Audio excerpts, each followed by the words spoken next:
Hi. So today I'm going to be doing a very late June wrap up. I'm getting this up like a week later than I want it to be, but that's okay. I do have quite a few books to talk about, so I do just want to jump right into it.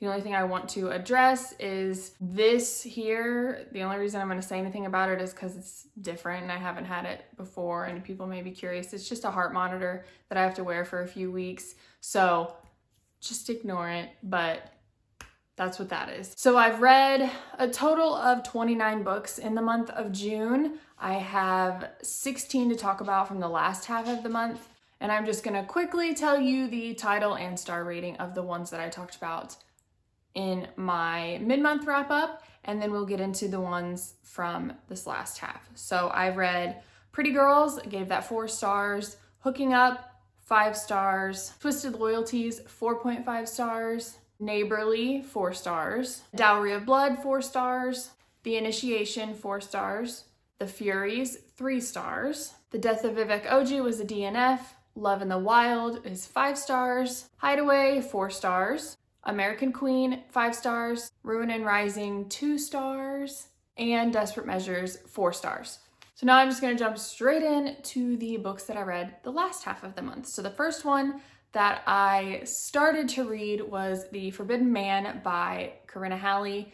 This one is an adult romance. It's an age gap romance, sports romance. She's a physical therapist for a soccer team, and she starts a romance with one of the players. I DNF'd this book at 50%. I'm wondering if Corinna Halley is just not for me. This is the second book that I've read of hers.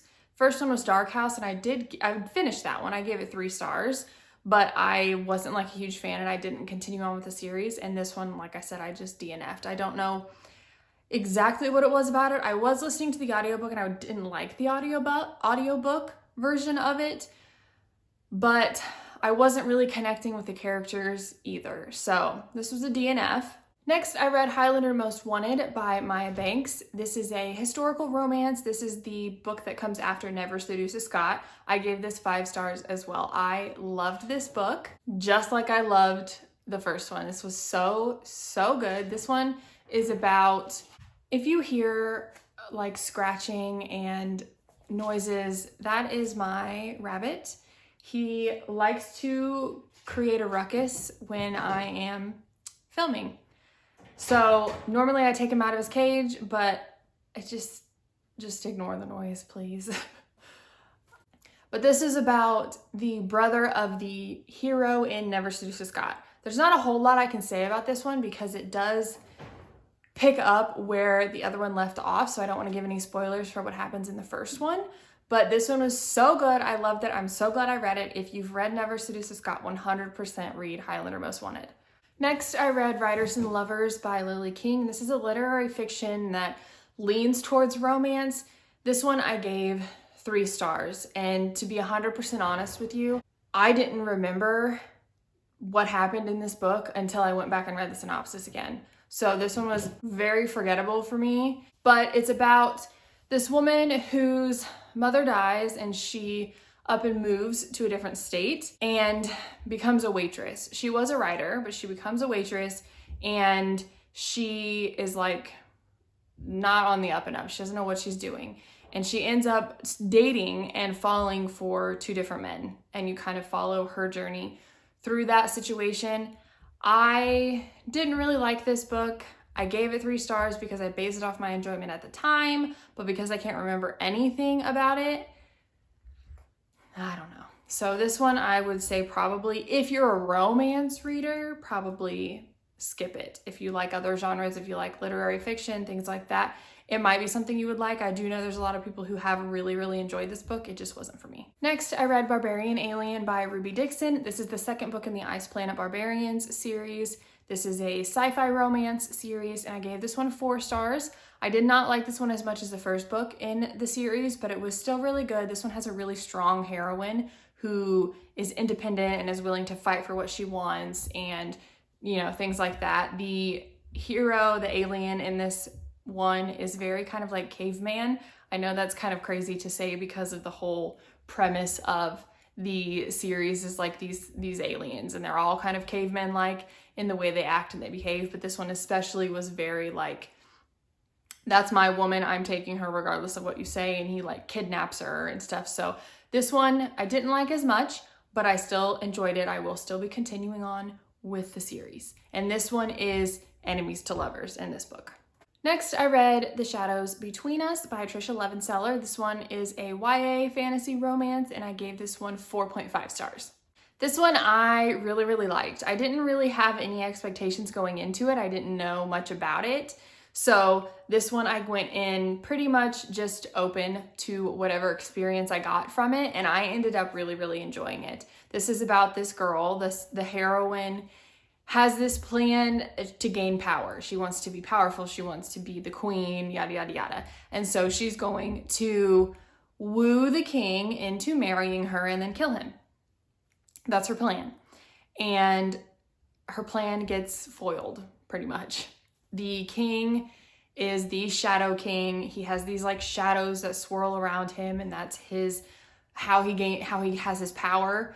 And he also doesn't allow anyone to touch him, to be very close to him. So he's kind of like this aloof, mysterious king that people don't know. They don't know what's going on with him, but they're afraid of him. And other people end up trying to kill him as well. And so the hero starts to actually protect him, and she's on his side, but she's still got her plan in the back of her mind. So she's trying not to fall for him and things like that. So this one is really, really good. I would 100% recommend you read it if it sounds like something you would like. I think it's a good one. Next, I read The Obsession by Nikki Sloan. This is the second book in the Filthy Rich Americans series. This is an adult romance. The first book I talked about in my last video is The Initiation, and I feel the exact same way about The Obsession that I felt about The Initiation. I gave it 4 stars. I liked it. I liked most aspects of it, but there were still parts of it that felt very non-consensual, and it doesn't sit well with me when that is a part of the story. And I still have the one character that I despise, that most people, McAllister is his name, that most people who probably read this series don't like.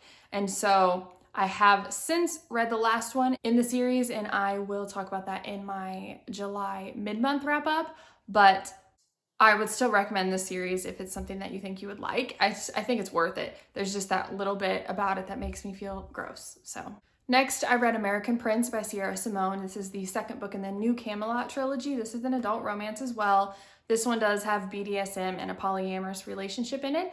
And this one I gave 3.5 stars. So I gave American Queen 5 stars. I loved American Queen. I was so let down by American Prince because it had a completely different feel to it, which we're following the same couple, but a different person in the couple. In the first book, in American Queen, we followed Greer, who is the female in the relationship. In this one, in American Prince, we're following the vice president, who is Embry and another member of their relationship. And I just felt like in this book, the relationship was not equal. And from my understanding, I've never lived that lifestyle, so I don't know for sure, but from my understanding is that when you're in a polyamorous relationship like that, you're supposed to be equal. And when they've spoken about their relationship in the book, they're supposed to be equal. And it just did not feel that way, and I didn't like that. I also did not like a lot of the decisions that Emery made in this book. And so this one I gave 3.5 stars, and it really let me down. I am currently in the middle of reading American King, which is the last book in the trilogy, and I am liking it better, but I'm still not for sure how this relationship is going to work out. Like, I just don't see how it could work out, but we will see what happens. So the next book that I read was Dark Notes by Pam Godwin. This is a dark romance, an adult romance, and this I gave 5 stars, very, very shockingly. So I originally thought that I was going to absolutely adore this book when I initially bought it. And I knew that it was a student-teacher romance, but I did not know that it was high school and that she is 17 in the beginning of this book. And so I really was not sure how I was going to get along with this book. I thought there was no way that I could give it 5 stars because I don't like that normally. But somehow Pam Godwin made it work. She didn't make it feel like it was advantageous to the hero, the music teacher, and I didn't feel like there was a super large maturity gap or anything like that. It was done very well for what it is. So if you don't like that, it has BDSM in it, age gap romance, student teacher romance. It's very, very dark. There are many, many, many trigger warnings in this book. The first page, she's being assaulted. So it's very dark. I loved it though. This is about this girl, the heroine, who has lost her father and has an abusive brother and a mother who is now addicted to drugs. She had a good relationship with her mom and her brother before her father died, but once he died, everything just went crazy because he sold his business to pay for Ivory, the heroine, to be able to continue her education at this really prestigious music school. And he paid for all 4 years of her high school up front so that she could be guaranteed to go to this school because he believed in her and her ability to play the piano. And that caused such a rift between her mother and her brother and her. So there's a bad relationship. She has a horrible home life. She ends up selling her body to pay for the bills and things at her house so she can have a place to live, and so her mother and her brother can have a place to live when they're there. Her brother came home from the military, a completely different person, and now abuses her, and so she just has this horrible, horrible life, really. The only thing she has is her music at school and her ability to play the piano and her drive to get into this specific music college, this specific school for piano when she graduates high school. And her high school gets this new music teacher, and so she doesn't start a relationship with him right away. It does build up some, but it is a relationship between the two of them. He's very, very protective of her. He kind of brings her in under his wing and starts taking care of her. It's like a billionaire romance as well. And so this is not for everyone, but like I said, I loved it. I thought it was worth it. If you don't mind those things, if you like dark romances, definitely give it a chance because I read it all in 2 days. I loved it so much. Next, I read Inappropriate by V. Keeland. This is an adult romance. I gave this one 4 stars. So this is a billionaire romance. This is an office romance. The heroine gets fired for inappropriate behavior outside of work. And so she was on a girls' trip and a video was taken and she gets fired for it. And so she's very upset about that, and she ends up sending an email to the CEO. She was drunk when she wrote this email, so it's not very professional. And he ends up responding to her, and they end up having this little correspondence between the two of them. They end up meeting out of circumstance. They didn't even know who each other was when they met each other, but she ends up getting her job back. He ends up getting it back for her. And then they start a relationship. This one did have a lot more depth to it. There was more emotional aspects to this book than I was expecting. And it does have some trigger warnings for mental illness, death of a child. So it's not this super light, fluffy rom-com that I was kind of expecting it to be, but I still really enjoyed it. I definitely think it's worth it if you like romance and it sounds like something up your alley. Next, I read Twisted Emotions by Cora Riley. This is the second book in the Kimura Chronicles. This is a mafia romance, and I gave this one 5 stars. I liked this one better than I liked the first book in the series. I thought this one was so good. This is about an arranged marriage between 2 people from opposing mafia families, and the hero claims to have no feelings. He claims to be emotionless, kind of like a sociopath. And the hero has had lots of trauma. And so they end up having to get married and live together and have a relationship. And you see them build their relationship throughout the book. and I thought it was so good. I liked this one, like I said, more than the first one, but I would 100% recommend the Kimura Chronicles so far. I've only read 2 of them, but I've really liked both of them. Next, I tried to read The Bride by Julie Garwood. I DNF'd it at 30%. This is a historical romance, and I just could not get on board with it sounds silly, but the format of the print, the way it was printed. I read an ebook, so I don't know if like the print copy would be better, but I kind of doubt it, but it was just these huge paragraphs, super tiny writing. There was no like breaks, like, usually when you have dialogue between 2 characters, there's like a break or whatever. There was none of that. It was just all like continuous,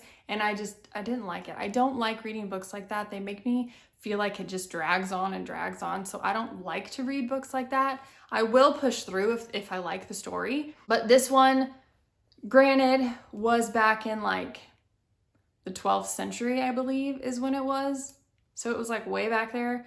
But I just had such a hard time getting on board with how the men spoke to the women. And I know that's how it was back then. But like that combined with, I just felt like it was dragging because the freaking paragraphs and the chapters were so long. So I DNF'd it. I might someday listen to it on audio because I was kind of interested in the story, but also the sisters of the heroine in the story were so freaking annoying. I couldn't stand them. So DNF'd this one. Next, I read This Earl of Mine by Kate Bateman. This I gave 3 stars. This is a historical romance.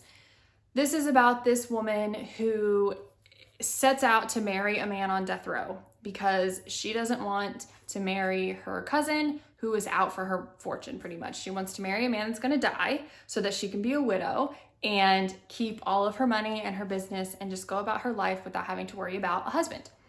Well, the man she ends up marrying is not on death row, and he ends up being in her life. He ends up showing up because he went looking for her after he got out of prison to find his wife.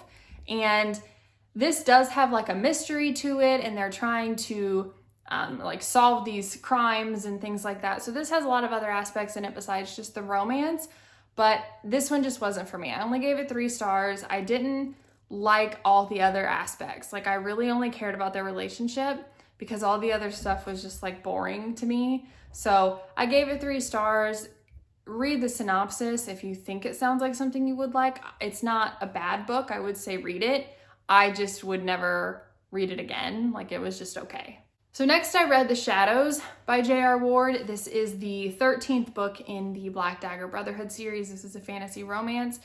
This one made me sob like a baby, like literally sob like a baby, but I only gave this one 4 stars because I don't love romances that have an end date. So if they know like they're going away or someone's gonna die or something, I have a hard time being invested because I know it's gonna end and it's gonna like break my heart. So that's kind of what this one was, but I gave it 4 stars because I did like it more than I was expecting to, because the characters, the 2 like specific characters that it really follows in this book, I wasn't super interested in, but it ended up being very good. So 4 stars, sobbed like a baby. I then read Blood Kiss, which is the first book in the Black Dagger Legacy, which is another series, but I'm reading them in order of publication. So it was published after The Shadows and before the next book in the Black Dagger Brotherhood series. So that's kind of how I'm gonna go about it because it does follow the same characters in the same story. It's just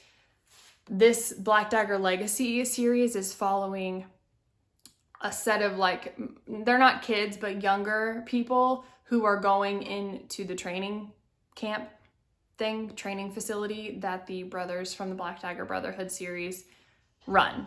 So I'm reading them in order of publication. I gave Blood Kiss 4 stars. I didn't like it as much as some of the others, but I was also listening to it on audio, and I don't like the narrator, and he is the narrator for all the books in the Legacy series, which I was intending to listen to all of them via audio. So I'm hoping I can kind of get over that. But overall, I'm still glad that I read it. And the last book that I read in the month of June was A Court of Thorns and Roses by Sarah J. Maas. I've never read this series. This is a YA fantasy romance. I gave it 5 stars. I feel like the hype is so deserved. I'm sure that you know what this series is about. Everybody and their brother has read it, especially if you like romance, fantasy romance. I'm sure you've read it, and I'm just late to the party. But the first half of the book was probably like a 3.5, 4-star read for me, but the last half was so good, I could not give it 5 stars. And I cannot wait to read the next one because I've always heard that the second book in the series is the best one in the series, so I'm so excited to get to that one. But this one I absolutely loved, so happy I finally got around to reading it. So those are all the books that I read in the month of June. Please let me know if you've read any of them, if you plan to read any of them, how you feel about them. You know I would love to know. But that is everything for me this time. I will see you all next time. Bye.